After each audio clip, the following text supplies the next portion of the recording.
Roll camera. Camera speeds. Scene 8, take 2, mark.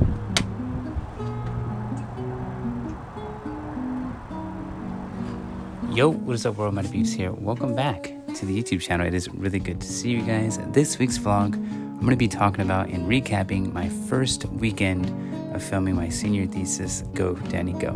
So before we get into it, go to the intro, and I'll see you soon.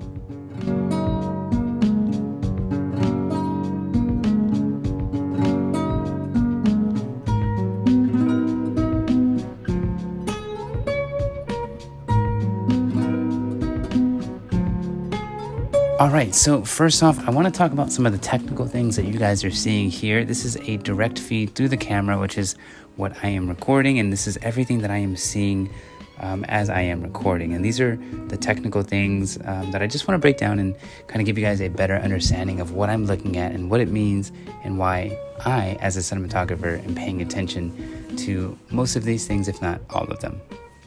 So walk with me. On the top left of the frame, we have MF, which really just means manual focus because we are shooting a film and there's no autofocus. It just doesn't exist in the traditional film world. And right below that is a little satellite, which really just says that we're connected to a satellite, I believe, and we're just getting our position of the camera. So if we need that information, it will be tagged in the info on each clip. And then below is the little hand with the shake, which is stabilization. If you didn't know, film cameras have no stabilization that is internally, like most video cameras or most photo cameras. It just doesn't exist in the film world. So that's why it's turned off on this camera. And below that we have 97 minutes or whatever minutes you're seeing it as you're watching this. That's just how much time we have on our media, on our card. And it is in slot A, which is why there is an A to the left of it. Below that is WP, which really is just white balance, and it's set to 5600K, and that's because we are outside, we are dealing with the sunlight, so that is how you normally would rate your camera when filming outside. Below that is our exterior link, I think it's exterior link, and time code generator. So this is a clock here that you're seeing. It's a running time code, which is linked directly to our sound recording device. All of our wonderful, very talented sound artists and sound department people, as you can kind of see right here, they are recording sound, and we want to make sure that our video is lined up with their time code so that when our editors get the footage, it's super easy to match the audio to the video. And if you didn't know that we record separately, video and audio, we can talk about that in a further video. Just let me know in the comments if you want to learn more about that process. Okay, moving on. To the right of that is ND, which really just stands for neutral density filter. It cuts down the amount of light that the camera is seeing from the sun and from any bright object, and it doesn't change the color or the look of the image. So it just allows you to have proper exposure when you need it and where you want it. And I have it set to 1/4, which is actually on top of 5 stops, external ND filters in the matte box. So I don't know, what is that, like maybe 7 stops in total? Cut down on a lot of light because, again, we are shooting during the day and we're completely outside. Okay, to the right of that is 4000 EI exposure index, which really just means ISO. And yeah, believe it or not, we are shooting at 4000 ISO during the day, which again is why I have so many levels of ND filtration in front of the lens. And you may be wondering, why are you filming at 4000 ISO, Maddie? Well, the camera that we are using is the Sony FX9, which that should have been the first thing I said, but that camera has a base level ISO of 4000. It actually has 2. One is 800, the other is 4000, and we're shooting at 4000. And if you're wondering why in the world are you shooting at such high ISO during the day, again, let me know in the comments. I would love to kind of expand on that idea and why you as well should be shooting at a very high, or not a very high, at a higher native ISO if your camera allows it during the day. Okay, moving on. To the right is 180. What is that? It's a triangle that you see to the left of it. That just means that the shutter angle is set to 180 degrees. And if you're unfamiliar with shutter angle, it's the same thing as shutter speed. So you can kind of think of them as the same thing. 180 degrees is just the normal angle that the camera is set to when you're recording in 24 frames per second. All right, to the right of that, you have 1 and 2. Those are audio channels that the camera naturally picks up. It's like scratch audio. It is not the audio that we will be using when we actually go to edit the film. It's just a reference point so that our sound editors can sync the audio to the video when editing. Well, maybe it's the editors that do that. I don't know. Gotta figure that out. Anyways, above that is this crazy looking thing. It's called a waveform. And what that is really showing is the exposure level of the entire image. So if you think of those little waves, the higher that they are, the brighter that part of the image is, the lower that they are, that is how dark, I guess, that area is corresponding to the frame. So it's quite interesting. And again, I'd love to talk about this stuff more in detail. Just let me know if you want to get lost in the sauce with that. Okay, above that, LUT S709, which is really just a color profile that the camera is set to because, believe it or not, we are shooting at a super flat profile and we need a reference to kind of look at when filming just to give it a little bit more color, just to make it easier for me, the cinematographer, to frame things and easier for my first AC and everyone else, actually, who has eyes on monitors, just to kind of get a nice, pleasing image. It is not the final look. It is not the final color representation of what the image will look like when we are done with editing and coloring. It is just a nice reference point when on set. And again, right above that, we have base 4000 ISO, and above that is S709, and then also you'll see S-Log3. That's just the color profile that I am using on the Sony FX9. That is one of the most robust color profiles. It gives you the most latitude with exposure and color representation. And above that is XAVCI. That's the Kodak that we are filming in. Pretty much just the wrapper that the footage is being wrapped in when it is complete. And it's, again, just a very robust codec, and it allows you to have a lot of information and a lot of detail in your image so that it is way more editable when you go to edit it. And then above that is 24p. We are shooting 24 frames per second, which is why we have 24p. And we are shooting in 4K, 4096 by 2160 pixels. And you may be wondering why on the left side of that do you see FF6K? That just means that we are shooting with a full frame 6K sensor. Now, I know it's kind of confusing because I just said we're shooting in 4K, but it does say 6K. So with this camera in particular, it is a full frame 6K sensor, meaning it shoots at 6K, which is way more megapixels than 4K.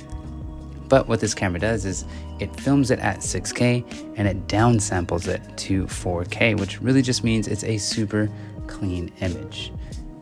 And there you have it. And then, of course, above that is the DCN, just lets you know how much battery you have left. And then in the very center and the very top, we have the record icon, letting you know that we are recording. And then last but not least, since it wouldn't be fitting if I left anything left on this frame that I didn't explain, we have a 007CO16 or whatever number that is there. That just lets you know the name of the clip that we are recording in. That's just the way that the camera is labeling all of the files that it's creating when we record. All right, so now that we got all of that now that we got all that technical jargon out of the way, sorry if that was boring, but if you liked it, I love that stuff. And again, I'd love to talk more about that. If you have any specific questions, just let me know in the comments. So let's talk about the day. How did it go? So the flow of the day, really, we show up at call time, which was 8 a.m. And the first thing that I do in my department is I get my first AC and my second AC to set up the camera. They build it, they get it ready to go, they clear the cards, they make sure that the ND filters are in there, and they make sure that the tripod is working. They set up all of the things that are connected to the camera so that I can use it, so that they can use it, and then also the entire crew can have an image wherever they are. So that's one of the first things that I have my first ACs do. As they're doing that, I walk around with my grips and electric team, which is really my gaffer, and a few other grips that I have, and we get setting up on all of the devices, all of the lighting control systems that we have set up to control the light, because We are filming outside, so we have a lot of fixtures that we're setting up and having ready to go on standby so that we can move as quick as we possibly can. When we need it, we'll just fly in with that device, whatever it is, whether it be a diffusion or bounce. It's there on standby, and I have an incredible small team of grips and a wonderful gaffer who is super knowledgeable and just helps me out and gives me the confidence that I feel like I need when I'm on set. And so during that and throughout the entire rest of the day, I am talking and communicating with my director. We're figuring out the shots that we have predetermined, we have planned, how are we going to execute them, what's the best way to do that, where can I put the light to make it look pleasing for the director, to make it look pleasing for the actors. And we're just talking things through. We're making sure we're on the same page, we are seeing the story unfold how we have envisioned it and planned for it. So it's been really great working with Chelsea, who is my director. She's incredible. She's so sweet, so kind.